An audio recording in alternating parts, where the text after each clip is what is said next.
Have you logged into multiple accounts on the same device and now want to switch accounts?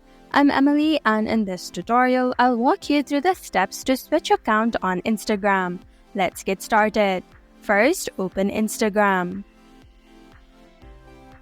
There are two main ways to switch accounts. First option is tap on the bottom right icon. Tap on your username with drop-down icon at the side. Now select which account you want to switch into.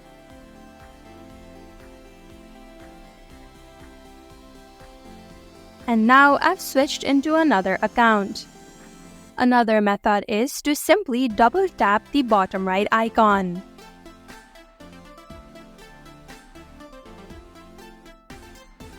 And that is how to switch accounts on Instagram. Thank you for watching Online Help Guide. Hope this video was helpful. If it was, then hit the like button and comment down if you have any questions or feedback.